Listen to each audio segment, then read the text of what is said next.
Let us continue chapter number 6, Effects of the British Rule in India. In the earlier two videos, we have studied about the conditions of farmers and also the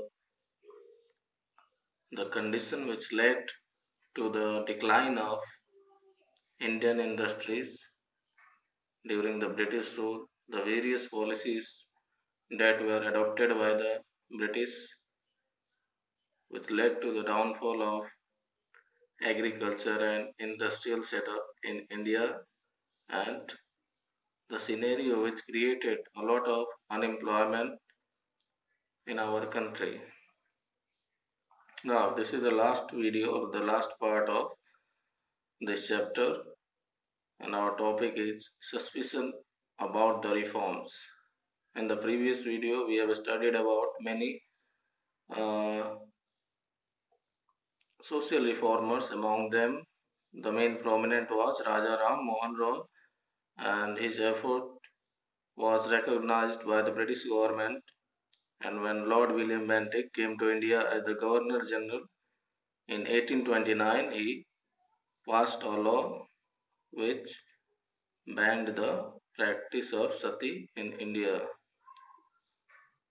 So now we'll start about other reforms that was done by Lord William Bentinck. Now the company had passed a resolution to spend 1 lakh rupees every year on education, but it was not implemented. Finally, an education committee was formed during the time of Bentinck. In the year 1834, Lord Macaulay thought of introducing English education in India. हमने देखा कि हमारे देश में जो governor general आया था Lord William Bentinck, उसने बहुत सारे रिफॉर्म्स किए या नए नए चेंजेस किए हमारे देश में। और जैसा हम सब जानते हैं, उस समय हमारे देश के लोगों को कंपनी एडमिनिस्ट्रेशन में नौकरियां मिलना शुरू हो गई जब विलियम बेंटिक गवर्नर जनरल हुआ करता था।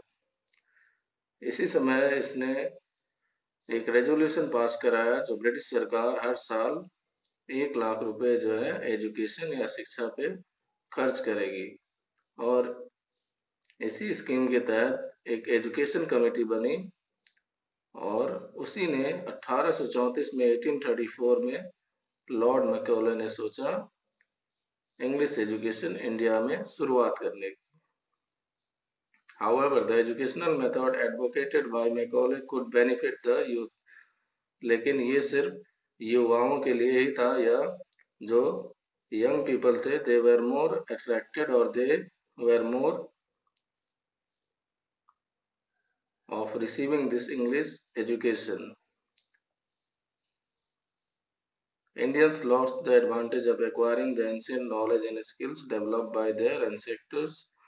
The method of British education system was opposed by a number of intellectuals, and Mahatma Gandhi called it as to give millions a knowledge of English is to enslave them, that by receiving the English education we have enslaved the nation. जब English education की शुरुआत करने की बात हुई तो बहुत सारे हमारे देश के लीडर्स, जिनमें से प्रमुख थे महात्मा गांधी, उन्होंने इसका विरोध किया। उनका मानना था कि अगर हम इंग्लिश एजुकेशन अगर रिसीव करते हैं, अंग्रेजी शिक्षा जो है उसको ग्रहण करते हैं, तो हम अंग्रेजों के गुलाम हो जाएंगे एक तरह से, और पूरा देश जो है अंग्रेजों का गुलाम हो जाएगा। इसीलिए उन्होंने इसको अपोज किया। इसके बाद later 3 universities were established in 1857, लेकिन 1857 में हमने देखा कि 3 नए यूनिवर्सिटी बनवाए गए अंग्रेजों द्वारा। And due to this, the British could get educated workforce due to the introduction of English education.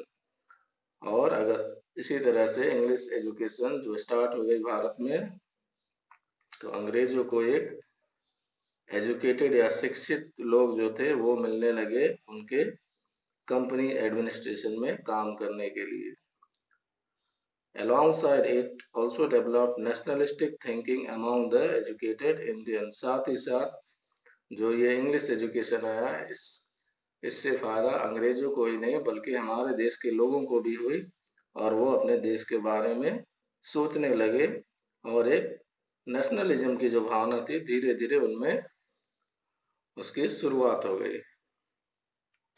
Now the British also introduced many machines to facilitate the industry's transport and communication. Considering the convenience in running the administration and its strategic importance for the military, the Britishers introduced the railways in India. उस समय हमारे देश में अलग अलग चीजों को लाया गया या इंट्रोड्यूस किया गया अंग्रेजों द्वारा, जिसमें सबसे प्रमुख था रेलवे की शुरुआत, जो हमारे देश भारत में अंग्रेजों ने किया। In order to maintain an effective control on the country and to exchange messages with the neighboring territories, modern methods of post and telegraphs were introduced in India in 1834। जैसा हम सब जानते हैं 1853 में लॉर्ड डलहौजी ने के टाइम शुरुआत हुई थी बॉम्बे से थाने तक रेलवे लाइन की, और उसके अगले साल 1854 में पोस्ट और टेलीग्राफ सिस्टम भी हमारे देश भारत में उसकी शुरुआत हो गई। Printing press and circulation of newspapers grew alongside. अब जब ये शुरुआत हो गई तो हमारे देश में बहुत सारे प्रिंटिंग प्रेस भी चालू हो गए और न्यूज़पेपर समाचार जो थे अखबार वो ज्यादा से ज्यादा ग्रो किए। Now these reforms were actually for the convenience of the British in India, but it turned out to be a blessing in disguise for the growth of nationalism in India।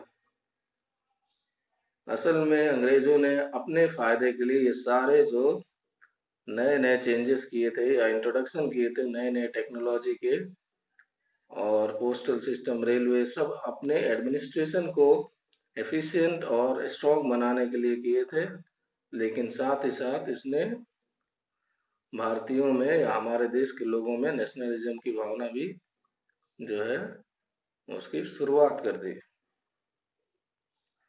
The class that acquired the English education spearheaded the social reforms and nationalism in India, since they were more familiar with the contemporary development in the world around. The post and telegraph brought people closer।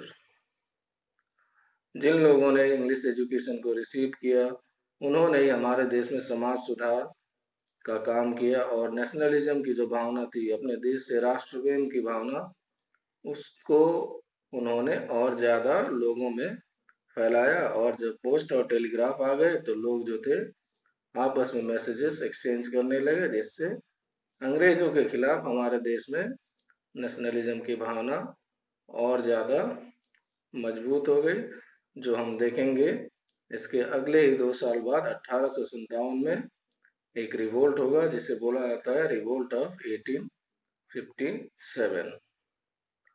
Now that is the end of this chapter.